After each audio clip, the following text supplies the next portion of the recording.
ভাইয়া ভাবি তুমি এখানে? খুঁজতাছি তোর বাসা পাই না। ঠিয়া না মিলে তো মানুষ মিলে না, মানুষ মিলে তো ঠিয়া না মিলে না। ছিনতাইকারী ধরছিল, সব লয়ে গেছি। তোর বললি গা, তোর ভাবির স্বর্ণের দুলান ছিল যেটা, ওটিও লেগে গেছে। আর বাদে যে ইকবাল ভাই আমাকে আশ্রয় দিছে। ছোট মিয়া, বাসে তো নাই মাই তো তোমারে ফোন দিছি, তোমার মোবাইল বন্ধ কে? ভাবি আমি হঠাৎ করে দেশের বাড়ি চলে গেছিলাম, যার জন্য আমার নাম্বার বন্ধ পাইছো।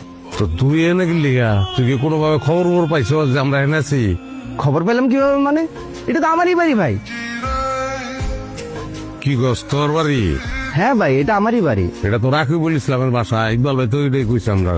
সাইডে হ্যাঁ আপনার আমি বুঝাই কইতেছি স্যার। সাইডে যাবো কেন? যা বলার এখানে বল। স্যার প্রথমে আপনার ভাই ভাবি এই বাড়িতে আসছিল, পরে ম্যাডাম রেগেছি জিগাইতে, ম্যাডাম কইল না এবারে বাড়ির ভিতরে ঢুকতে দিবি না, যেমনি বাড়িতে বিদায় কর, বিদায় না করলে তোর চাকরি not.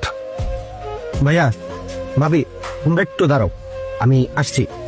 Baby, oh my god, what a surprise! না বলে চলে আসলে তুমি। হ্যাঁ চলে আসলাম, আসলে তোমাকে সারপ্রাইজ দেওয়ার জন্য তোমাকে কিছু বলিনি। আচ্ছা রেসি, আমার ভাই ভাবি কি এসেছিল বাসায়? আমি না ওনাদের নাম্বারটা বন্ধ হচ্ছে, কোনোভাবেই রিচ করতে পারছি না। কই কই না তো, কেউ তো আসেনি। আরে আসলে তো আমি তোমাকে জানাতাম, তাই না? ইকবাল, একবার কেন? এবার সত্যি করে খুলে বলতো ঘটনা কি হয়েছে। স্যার আমার কোনো দোষ নাই স্যার, ম্যাডাম আমারে 500 টাকা দিয়া মিথ্যা কথা কইতে কইছে, আমি চাকরির দরে মিথ্যা কথা কইছি। আমি আপনার বড় ভাই ভাবিরে গিয়া কইছি এটা রকিবুল ইসলামের বাড়ি না, রাকিবুল ইসলামের বাড়ি। তুমি আমার ভাই ভাবিকে আমার বাড়িতে ঢুকতে দাও নাই। আজকে আমার এই শিক্ষা, আমার এই অবস্থান, গাড়ি বাড়ি, এই সবকিছুর পিছনে সবচেয়ে বড় অবদান কিন্তু আমার এই ভাই আর ভাবির।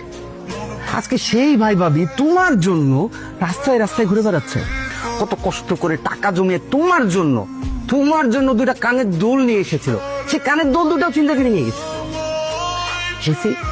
আমি তোমাকে বিয়ের আগে আর পরে কতবার বলেছি এই ভাই আর ভাবি আমার জীবনে কত মূল্যবান সম্পদ। লিসন, তোমার ভাই ভাবি তোমার কাছে ইম্পর্টেন্ট হতে পারে, কিন্তু আমার কাছে তারা কোনো ম্যাটার করে না, বিকজ আমি তাদেরকে আমার স্ট্যান্ডার্ডে, আমার লেভেলে ধরেই না। তুই যা করেছি একদম ঠিক করেছি।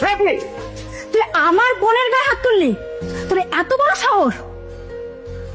আমরা চাইলে তোরে বাড়ি, চাকরি, তোর স্ট্যাটাস এক তুড়িতে ধ্বংস করে দিতে পারি। থামেন, আপনি আব্বার গরম এখানে দেখায়েন না। আমার শ্বশুর কি করতে পারে সে ব্যাপারে আমার খুব ভালো আইডিয়া আছে। Get out from my home right now.